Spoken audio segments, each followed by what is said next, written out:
Nuestras ilustres visitas a celebrar el Día del Señor. Les invito a abrir sus Biblias entonces en el Evangelio de Juan. Evangelio de Juan, capítulo 18. Ahí se encuentra el pasaje, Evangelio de Juan, capítulo 18, versos 1 al 11. Juan 18, verso 1 al 11. Para quienes nos visitan, estamos nosotros temporalmente en una serie de predicación que se llama Contemplando a Jesús. Y hemos contemplado a Jesús teniendo dominio sobre la tempestad en el mar de Galilea, diciendo yo soy. Hemos contemplado a Jesús teniendo dominio sobre las potestades demoníacas, sobre los demonios, sobre la maldad de este mundo, al luego de descender del monte de la transfiguración. Y hoy vamos a contemplar a Jesús en este pasaje. Así que siga atentamente la lectura de la palabra del Señor. Habiendo dicho Jesús estas cosas, salió con sus discípulos al otro lado del torrente de Cedrón, donde había un huerto, en el cual entró con sus discípulos y también Judas, el que le entregaba. Conocía aquel lugar porque muchas veces Jesús se había reunido allí con sus discípulos. Judas, pues, tomando una compañía de soldados y alguaciles de los principales sacerdotes y de los fariseos, fue allí con linternas y antorchas y con armas. Pero Jesús, sabiendo todas estas cosas que le habían de sobrevenir, se adelantó y les dijo: ¿a quién buscáis? Le respondieron: a Jesús Nazareno. Jesús les dijo: yo soy. Y estaba también con ellos Judas, el que le entregaba. Cuando les dijo: yo soy, retrocedieron y cayeron a tierra. Volvió pues a preguntarles: ¿a quién buscáis? Y ellos dijeron: a Jesús Nazareno. Respondió Jesús: os he dicho que yo soy. Pues si me buscáis a mí, dejad ir a estos, para que se cumpliese aquello que había dicho: de los que me distes, no perdí ninguno. Entonces Simón Pedro, que tenía una espada, la desenvainó e hirió al siervo del sumo sacerdote y le cortó la oreja derecha. Y el siervo se llamaba Malco. Jesús entonces dijo a Pedro: mete tu espada en la vaina. La copa que el Padre me ha dado, ¿no la he de beber? Amén. Hermanos, les ruego con todo mi corazón que pidamos al Señor que Él nos dé la iluminación de su Espíritu Santo para meditar en un pasaje tan hermoso como este, tan glorioso, tan significativo, y que por la iluminación del Espíritu Santo podamos ser convencidos y contemplar a quién es Jesús, al que hemos venido a adorar en esta mañana. Oremos al Señor dando gracias por su palabra.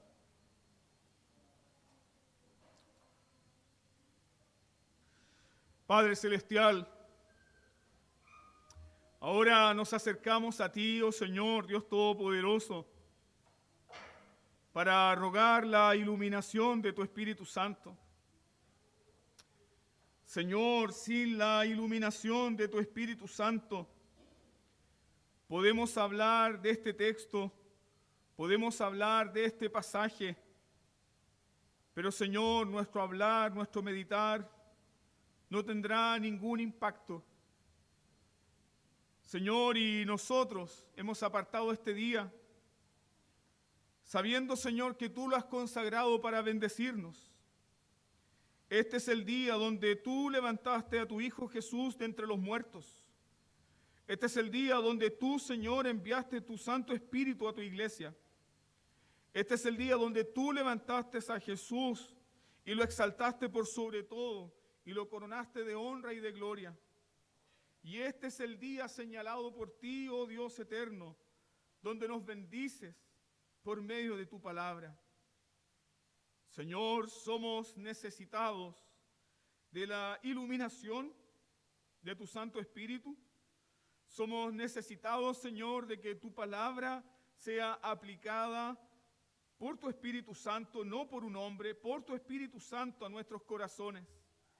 Yo como predicador y esta amada iglesia, tu rebaño, Señor, oyente de tu palabra, necesitamos profundamente que tú nos ministres, oh Señor.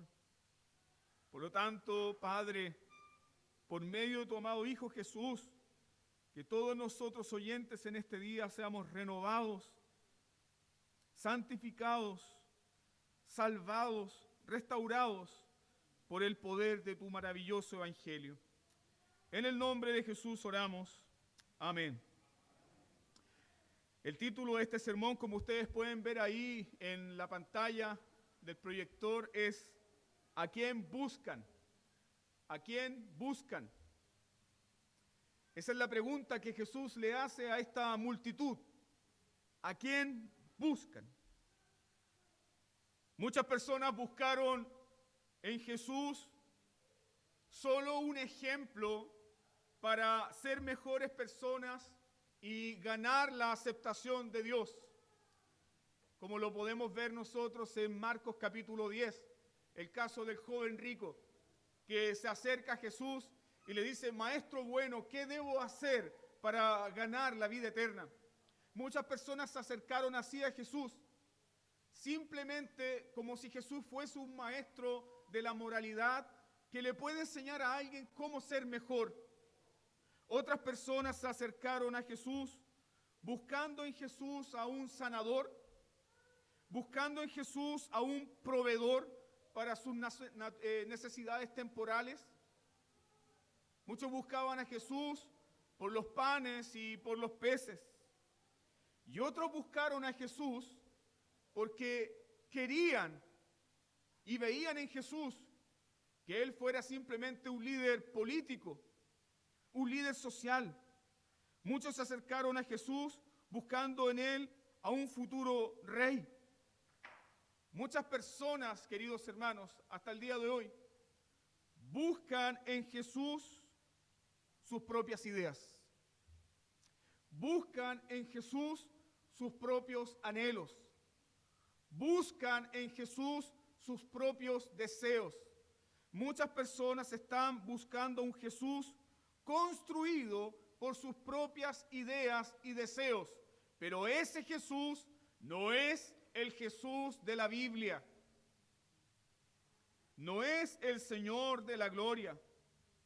Es más, el pasaje que acabamos de leer nos muestra a personas que buscan a Jesús. Piensen esto. Buscan a Jesús con antorchas, palos y armas. Piensen eso. Están buscando con antorchas a aquel que es la luz del mundo. Están buscando con palos y con armas a aquel que es el príncipe de paz. Es decir, muchas personas buscan a Jesús con ideas completamente distorsionadas. Yo te pregunto hoy, ¿a qué Jesús estás buscando?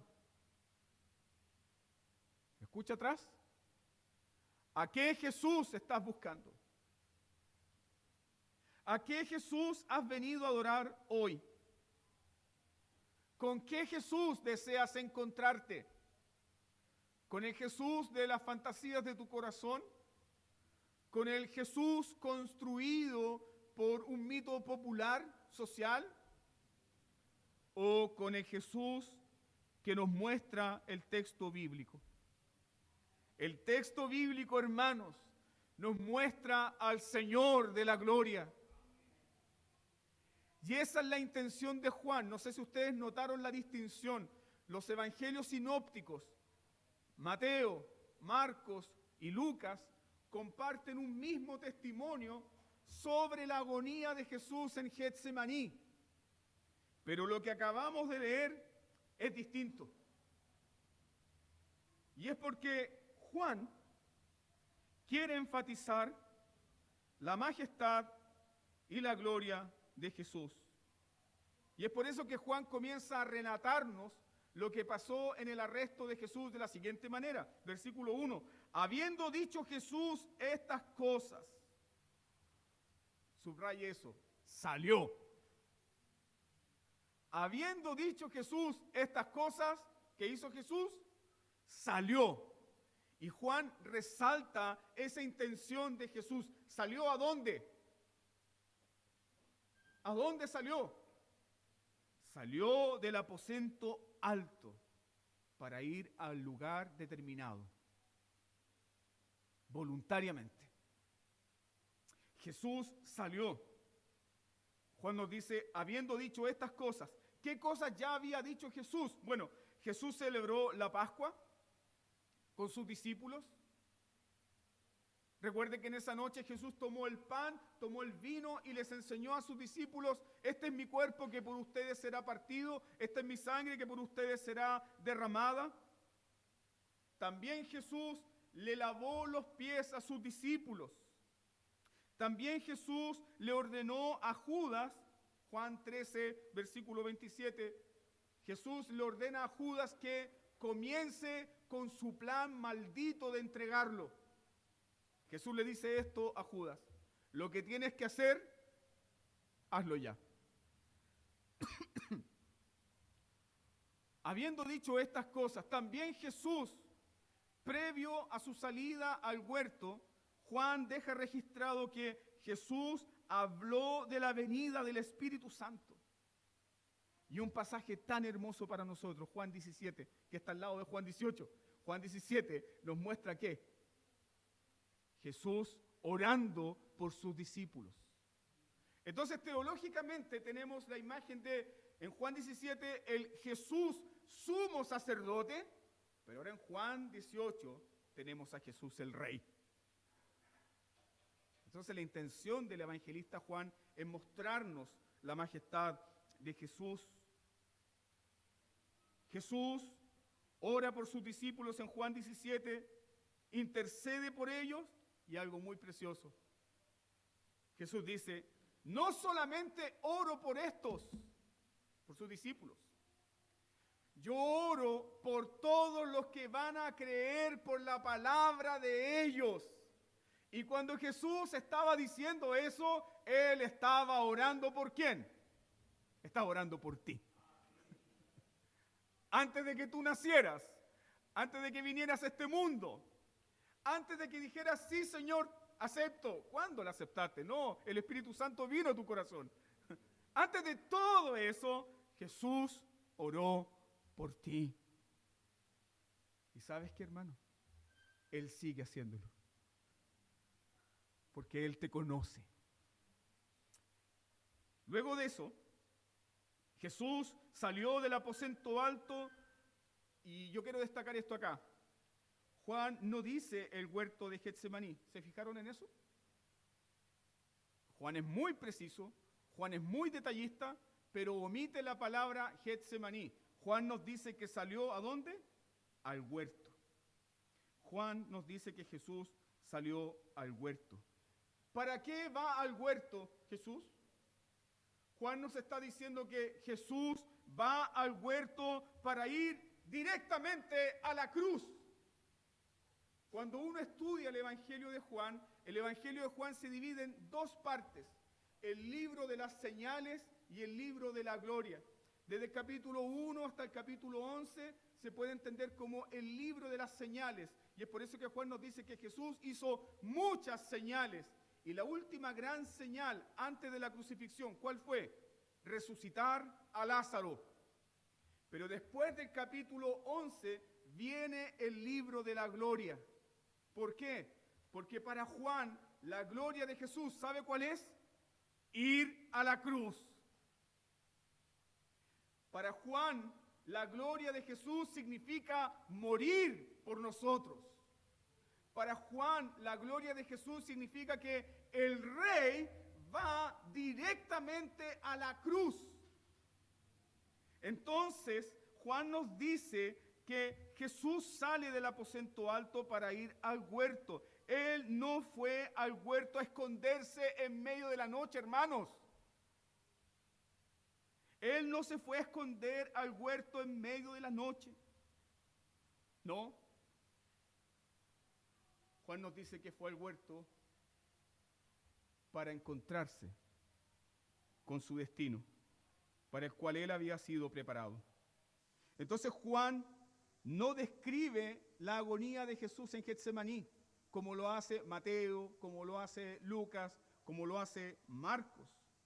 Juan no describe la agonía de Jesús, sino que Juan quiere que nosotros contemplemos, ¿qué cosa? La gloria de Jesús.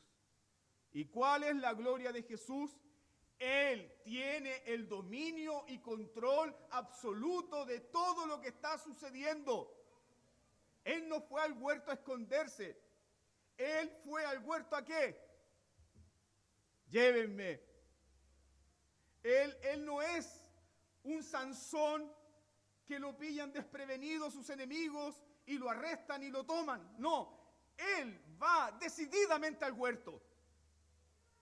Decididamente va al huerto, y Juan nos dice que Jesús va decididamente al huerto. ¿Por qué? Porque sabe que ahí lo puede encontrar ¿quién? Judas Iscariote, el traidor. Fue, hermanos amados, Jesús salió del aposento alto y fue al lugar que estaba preparado para él. ¿Desde cuándo? Desde antes de la fundación del mundo. Este es Jesús. Él fue al lugar que estaba preparado para él antes de la fundación del mundo. Jesús salió del aposento alto y fue rumbo al huerto, para el lugar que la Trinidad, el Consejo Trinitario, el Padre, el Hijo y también el Espíritu Santo habían decidido, donde el Hijo de Dios sería entregado en manos de los pecadores. Mira por favor tu Biblia, Hebreos capítulo 10, versos 5 al 7. Sigue por favor la lectura ahí.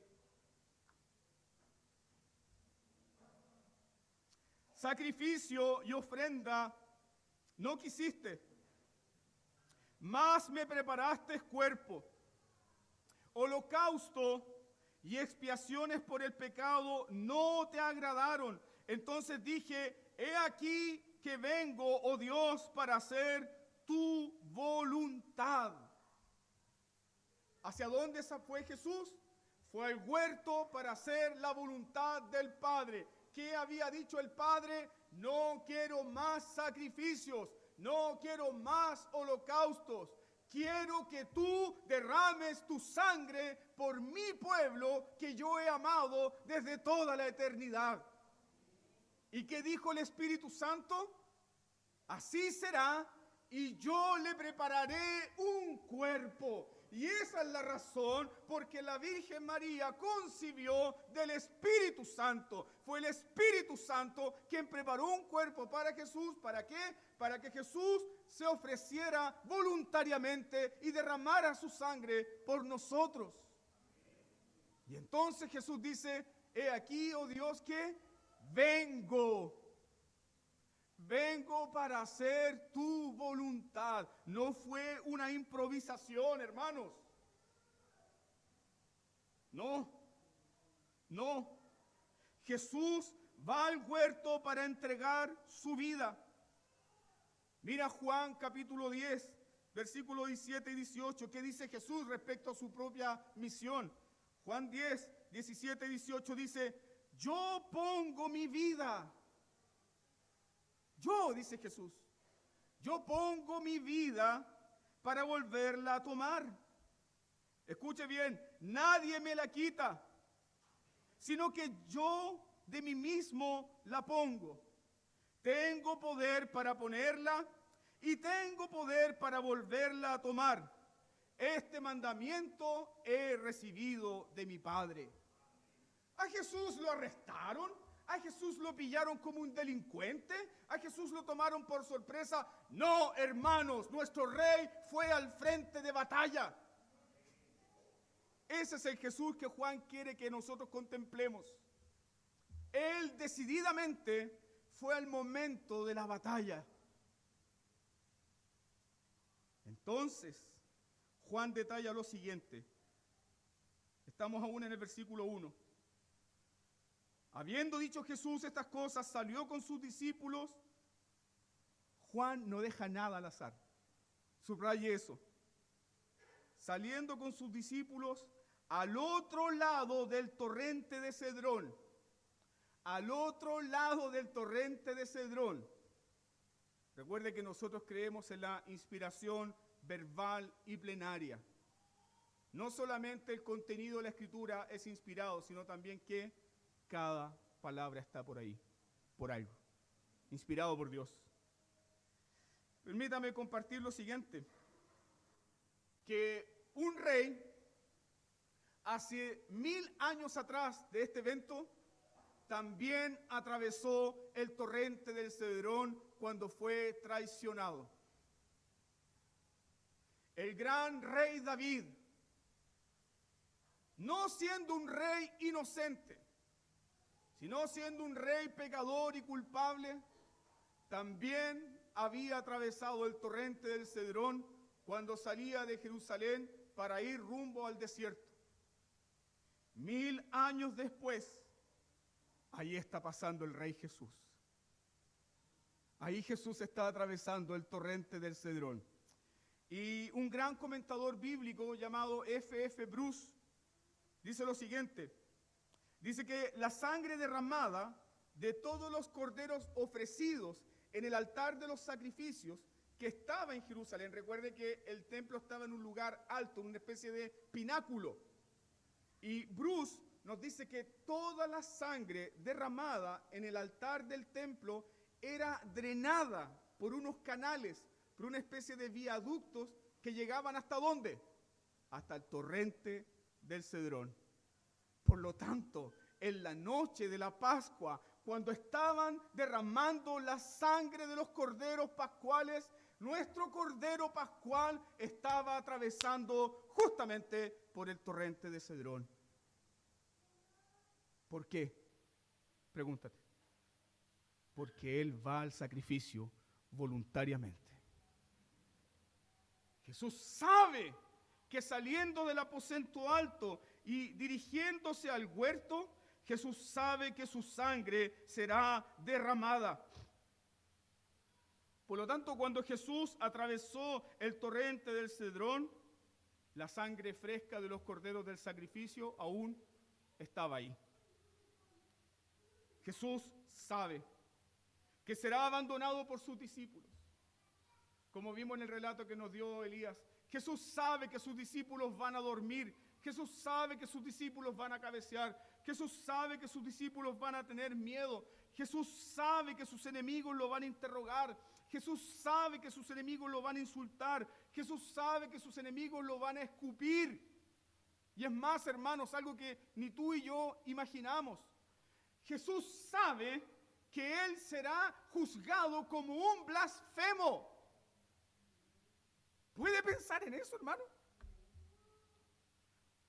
¿Puede pensar en eso? La gente decía de Jesús, nadie ha hablado como este hombre. Sus discípulos dijeron, ¿a quién iremos? Solo tú tienes palabras de vida eterna. Y Él sabe que será tomado por sus enemigos y sabe que será juzgado en un juicio injusto y será acusado ¿de qué? De ser un blasfemo. Cuando el sacerdote le pregunta, te conjuro por el bendito, dinos ahora quién eres. ¿Eres tú el Hijo del Altísimo?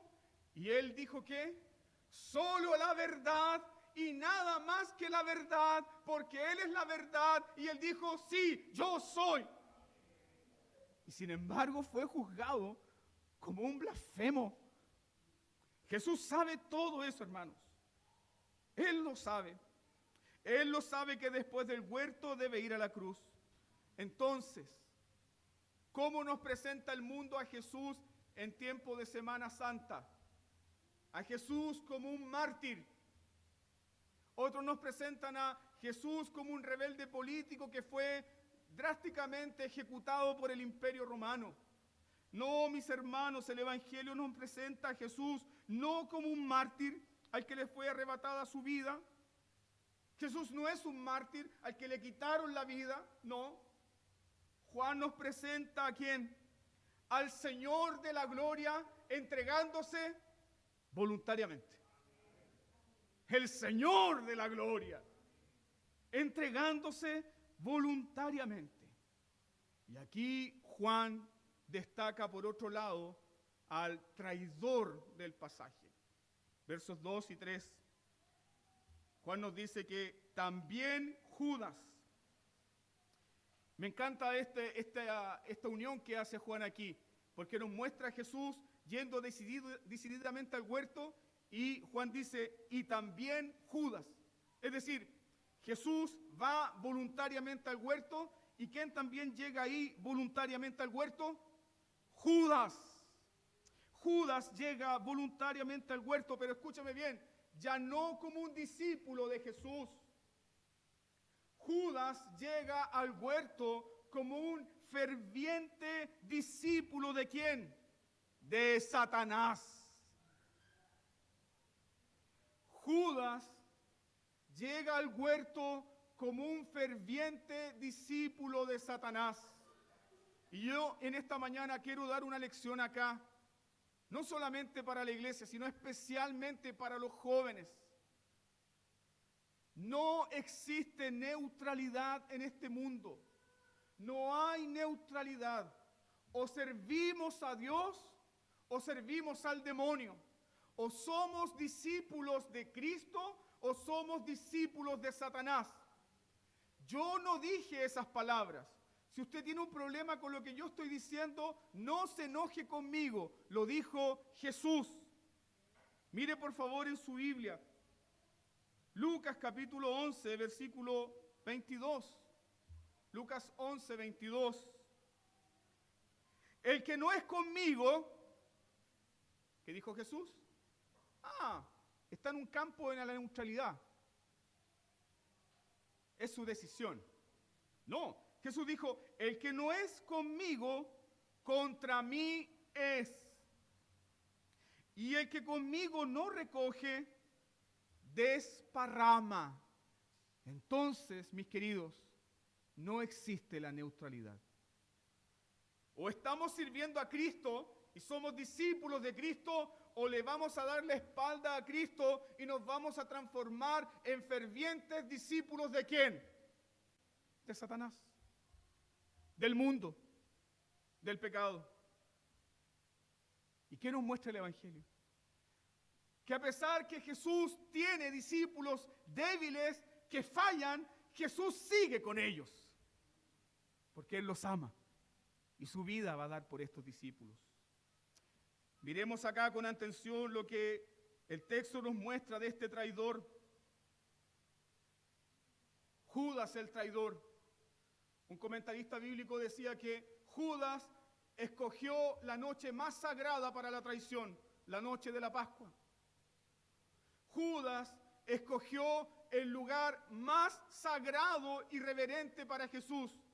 ¿Cuál era ese lugar más sagrado y reverente? El huerto, donde el maestro compartía ¿con quién? Con el rostro de su Padre, donde el maestro compartía su intimidad de comunión con Dios, ¿con quién? Con sus discípulos. Y este miserable traidor escogió la noche de la Pascua, escogió el huerto, pero también escogió el símbolo más sagrado de la amistad. Escogió el beso para traicionar a su maestro. ¡Cuán horrible es la locura del pecado! Y eso es justamente lo que hace el pecado. El pecado desconfigura, el pecado distorsiona, el pecado ¿qué hace con las cosas santas? Las menosprecia. Eso hace el pecado. Judas, queridos hermanos, es el hombre que vio todos los milagros de Jesús. Judas es el hombre que escuchó los sermones de Jesús. Pero Judas, escúchame bien, nunca vio a Jesús como Juan lo relata. Es decir, Judas nunca vio en Jesús al pan de vida.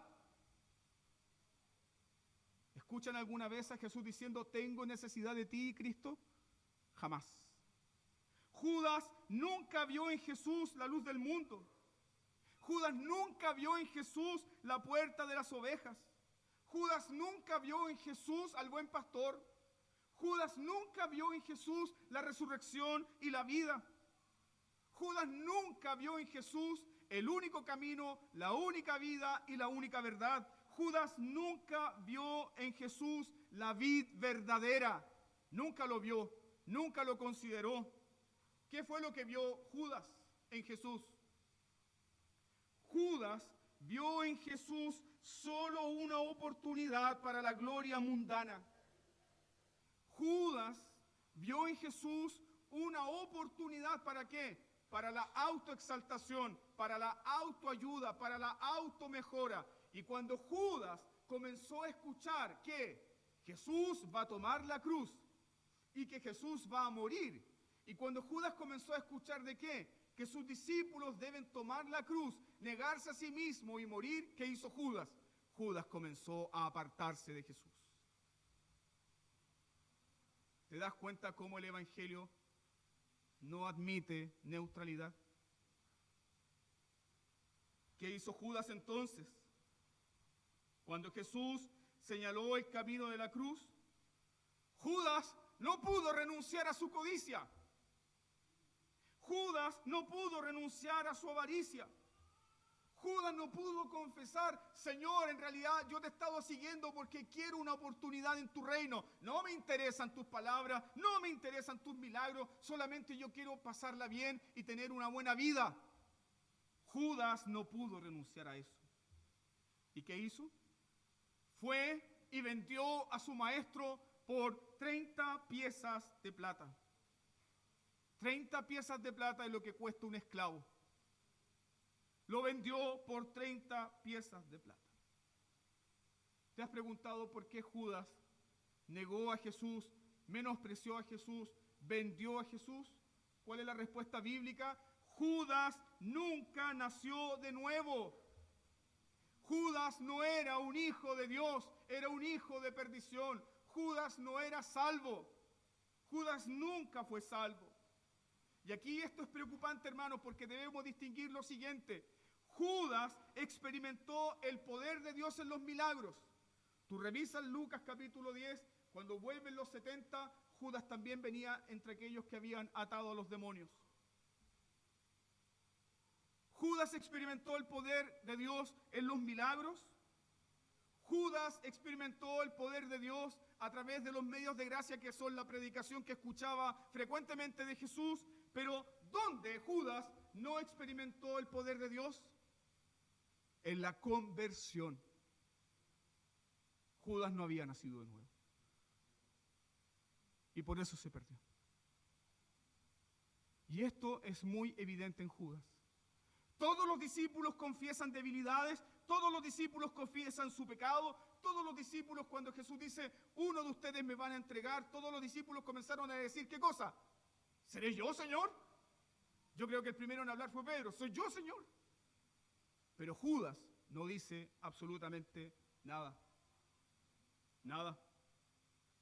Judas, queridos hermanos, es un ejemplo horrible. Escúchame bien, yo quiero que recuerde esto durante toda la semana. Judas es un ejemplo horrible de las personas que están cerca de Jesús, pero sin Jesús. Tal vez ese es el caso de un joven en esta iglesia, que está cerca de Jesús porque sus padres son evangélicos, porque sus padres son cristianos, pero nunca han estado con Jesús. Cerca de Jesús, pero sin Jesús. ¿Y qué comenzó a ocurrir con Judas? Judas comenzó a endurecerse más y más y más hasta tomar parte con los que odian a Dios, con los que odiaban a Cristo. Y eso es lo que nos muestra Juan. Juan nos muestra ahora a Judas, ya no con los discípulos, sino con la multitud que va a arrestar a Jesús. Judas toma parte con los enemigos de Jesús. Y al tomar parte con los enemigos de Jesús, mire eso en el texto, Judas se convierte en el guía. ¿De quién? Judas se convierte en el guía de los que van al huerto a arrestar a Jesús. Judas se convierte en el guía de los guardias del templo. Judas se convierte en el guía de las escoltas de los fariseos y de los sacerdotes. Y Judas se convierte en el guía al huerto de una compañía romana que fue a arrestar a Jesús. Ahora, hermanos, 3 grupos armados: los guardias del templo, la escolta personal de los fariseos y una compañía de soldados romanos. 3 grupos armados ¿contra quién? Contra el hombre más manso y más humilde de la tierra. 3 compañías, 3 grupos de gente armada con palos y con armas y espadas contra el hombre más manso de la tierra. Solamente para que tenga una idea, ¿por qué Juan destaca acá esta compañía? Esta compañía era una cohorte romana. De eso está hablando Juan.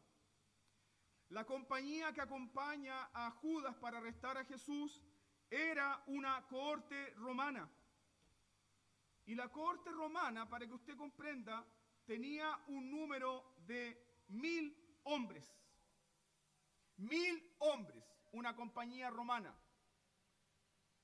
1000 hombres, que estaba dividida en 760 soldados de infantería y 240 hombres de caballería. Judas, con los soldados del templo, con los guardaespaldas de los fariseos, más una compañía de soldados romanos, ¿contra quién? Contra un solo hombre. Y ustedes se preguntan, pastor, tal vez es muy exagerado lo que usted estaba diciendo. A lo mejor tiene un fallo en el cálculo de los hombres. Cuando usted compara, por ejemplo, Hechos capítulo 23, versículo 23, Lucas nos dice en Hechos que 470 hombres fueron destinados para escoltar al apóstol Pablo. ¿Qué quiere decir esto? Que a los romanos le importaba mucho mantener, ¿qué cosa? El orden y la seguridad, y no escatimaban en mandar destacamentos, soldados. ¿Para qué? Para proteger el orden. La cohorte romana estaba ahí por una sola razón. Recuerden que la noche en que fue entregado Jesús era la Pascua. ¿Y qué ocurría con Jerusalén? Jerusalén se llenaba de peregrinos. Los historiadores dicen que la población de Jerusalén se quintuplicaba. Y en el contexto de previo a la entrega de Jesús, Jesús había multiplicado los panes y los peces y 5,000 personas le proclamaron ¿qué? Rey. Las autoridades judías religiosas más las autoridades romanas tenían miedo ¿de qué? Tenían miedo de una sedición, tenían miedo de una revuelta religiosa. Entonces, ¿qué traman? Traman el arresto de Jesús en la noche, donde nadie los vea, pero con una compañía de al menos 600 hombres armados contra un solo hombre. ¿Y ahora qué nos muestra el texto? El texto nos muestra lo siguiente. Pero Jesús, sabiendo todas las cosas que le habían de sobrevenir, mire el versículo 4. Esto no está ahí porque sí. El texto dice, Jesús se adelantó. Jesús se adelantó. Contempla la majestad de Jesús. Los soldados, los guardias, esta multitud con palos y antorcha no toman a Jesús por sorpresa. El texto dice, Jesús se adelanta. Jesús se adelantó. No es simplemente que Jesús habla primero. Jesús, mírenlo así, se puso por delante de ¿quién? Dejando atrás ¿a quiénes? A sus discípulos. Ese es nuestro Rey. Ese es tu Rey. Y ese es el Rey que en el día del juicio final también se pondrá delante tuyo. Ese es nuestro Rey. Ese es el Rey de la gloria. Entonces contempla el poder supremo de Jesús. Él no fue arrestado. Él se entregó. Él no fue arrestado, Él se entregó y puso su vida por delante de la vida de los discípulos. Pero hay algo más acá. Jesús se puso adelante, Jesús se adelantó, ¿contra qué? Contra todo el odio del infierno, contra toda la maldad de los hombres, contra toda una turba poseída por el demonio. Nuestro Rey no fue tomado por sorpresa. Nuestro Rey se puso por delante. Nuestro Rey fue al huerto, como decía Elías, sí, fue al huerto a buscar el rostro de ¿quién? El rostro de su Padre. Y una vez que fue confortado por este ángel, ¿cierto? ¿Qué hizo Jesús? Puso el rostro delante de sus enemigos. Es decir, aquí estoy. Aquí estoy. No estoy escondido. Aquí estoy. Jesús se adelantó. Él puso el rostro delante de sus enemigos. Para estos hombres, ¿quién es Jesús? Para estos hombres, Jesús es un rebelde que está escondido en el huerto. Para estos hombres, Jesús es una especie de hombre que ha terminado su loca carrera por rebelarse contra Roma y contra Israel. Pero nosotros, ¿qué vemos acá? Él no está escondido entre los árboles. Él no está tapándose con hojas como Adán. Él no está escondido debajo de las piedras. Él está ahí como nuestro Rey. Se adelantó para enfrentar, ¿qué cosa? Y asegurar, ¿qué cosa? Su muerte. Hermanos amados, contempla por favor a este hombre que no tenía siervos y ¿cómo le llamaban? Señor. Hermanos, por favor, contempla a este hombre que no tenía dinero y alimentó a 5,000 personas. Hermano, contempla a este hombre que no tenía un título de la escuela rabínica y ¿cómo le llamaban? Maestro.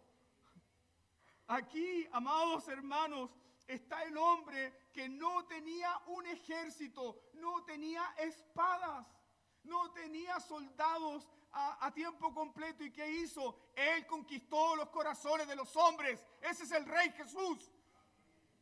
Él es el Rey Jesús. Ese es nuestro Rey. Nuestro Rey no es intimidado por esta turba. Piénselo, por favor. Ahí por lo menos deben haber cerca de 800 personas y capaz que me quede corto. Pero Él no tiene miedo de la turba.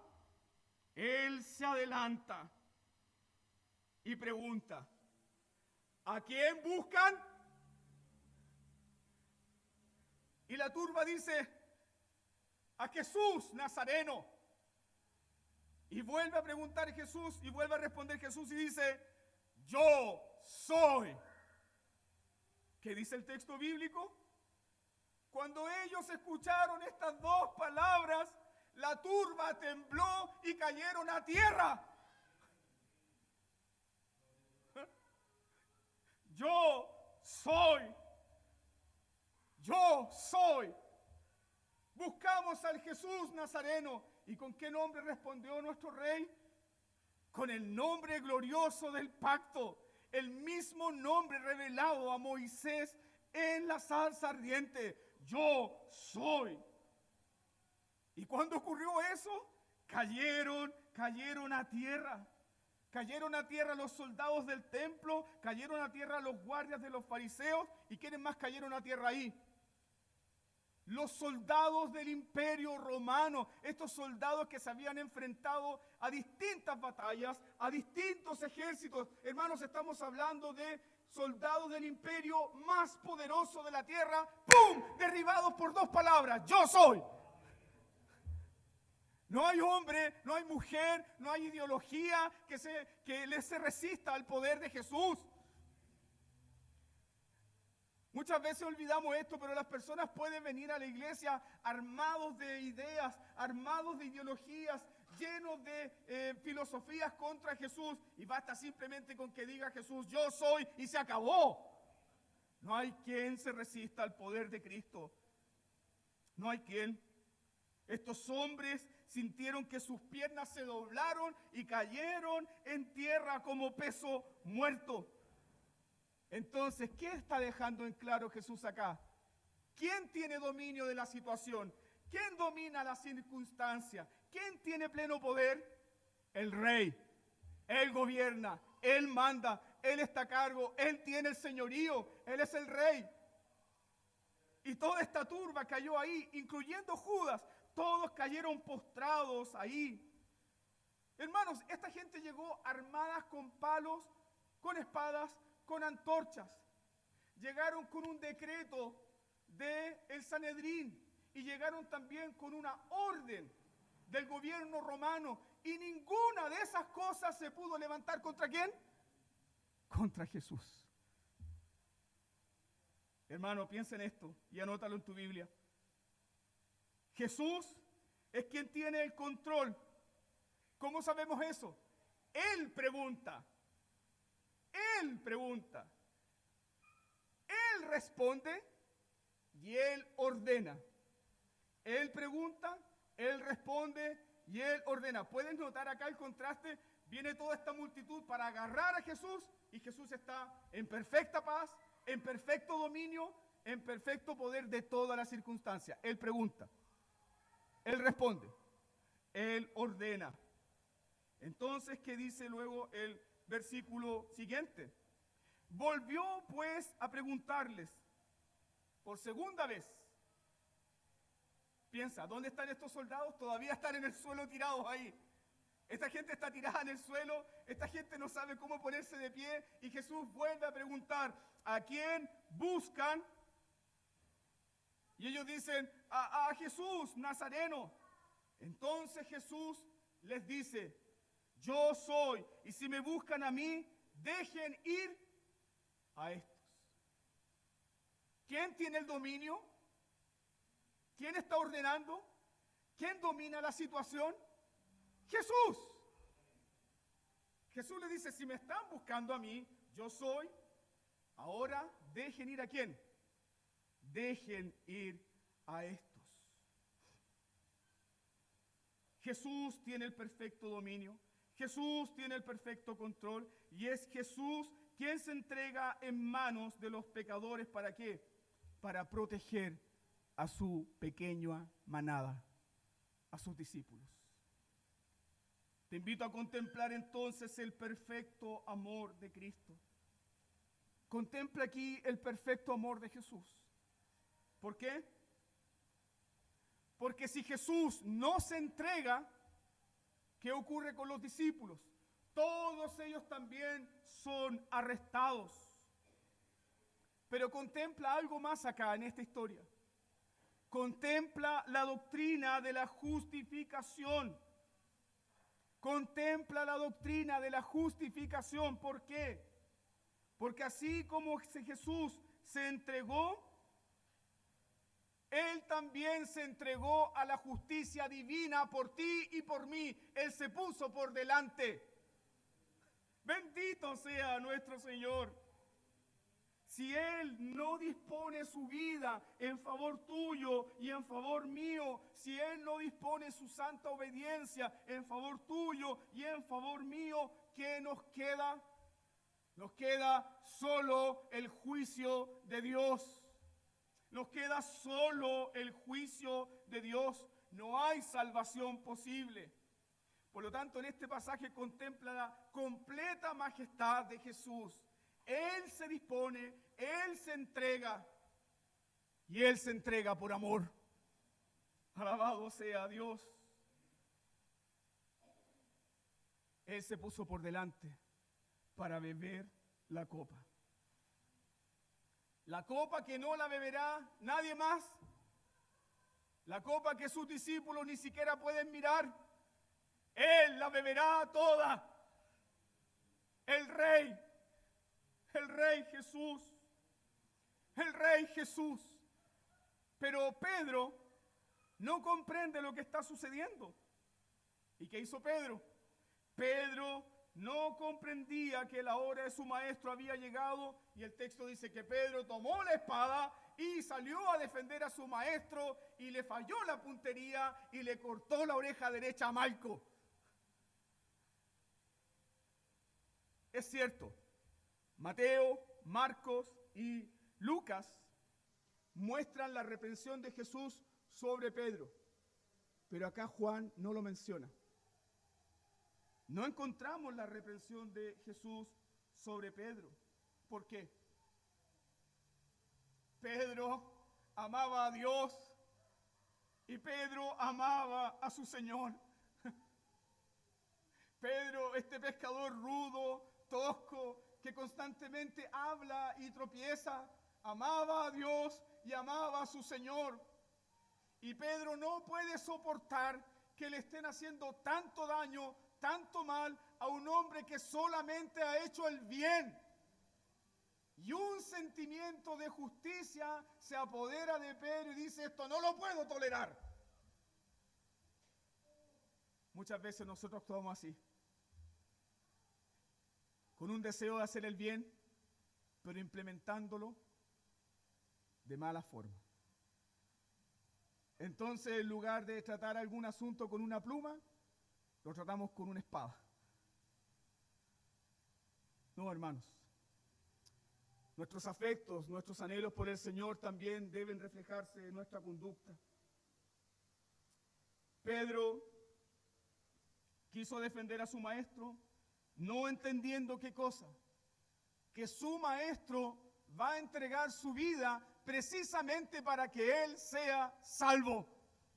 Y entonces su maestro le dice: Pedro. Parecen palabras tan llenas de amor y tan reverentes de nuestro Rey. Pedro, la copa que el Padre me ha dado, ¿no la he de beber? ¿Quién preparó esta copa?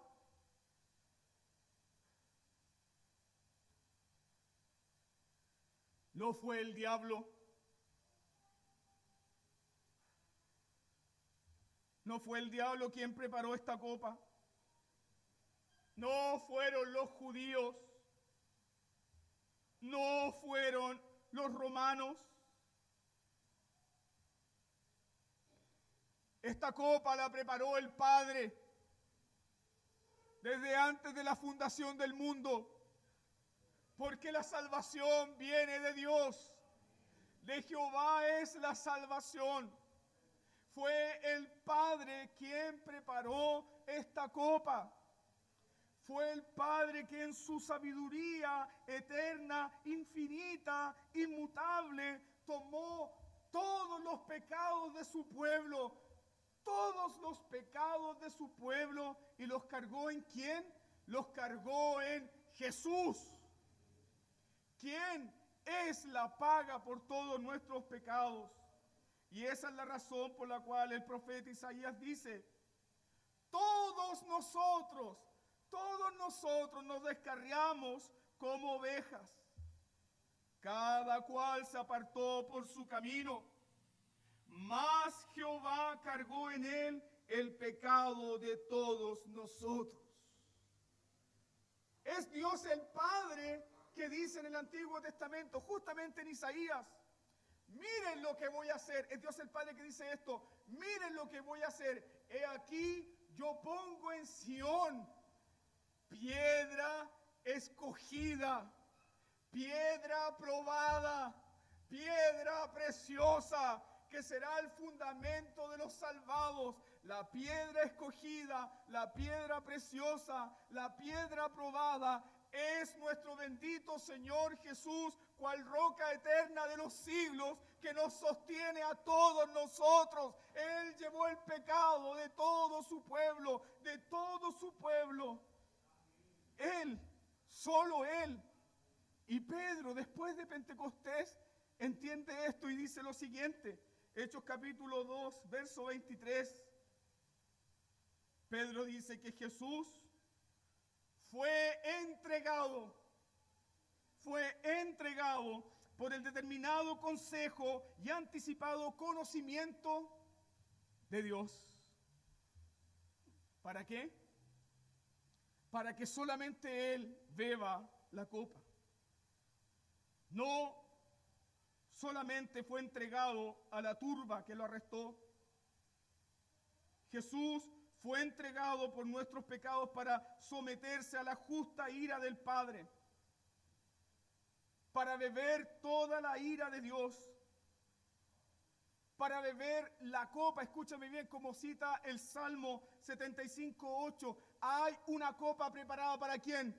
Para los impíos, para los malvados, para los rebeldes, la copa de la ira de Dios. Y Jesús fue al huerto para beber la copa como si fuese un impío, como si fuese un rebelde, no siéndolo. ¿Y por qué lo hace Jesús?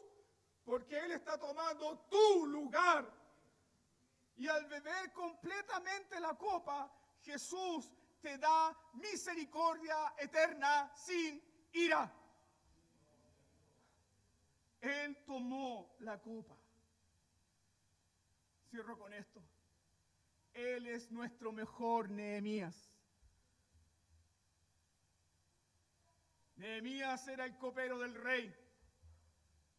Y Nehemías debía siempre investigar y preparar la copa del rey.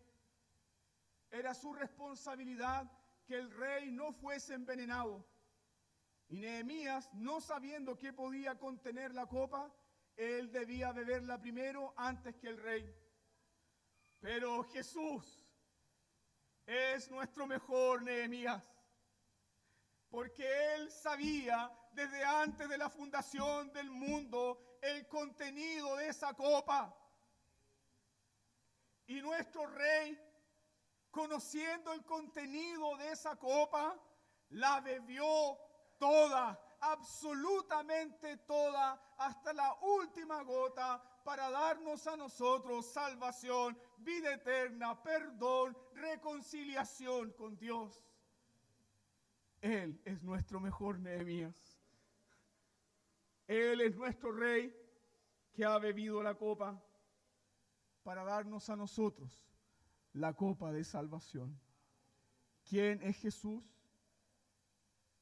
Contémplalo entonces como el Rey majestuoso, aquel que tiene poder, dominio y control de todo. Nadie me quita la vida, yo de mí mismo la pongo. Pregúntate, ¿por qué dispuso su vida? Porque te amó. Y por eso fue al huerto.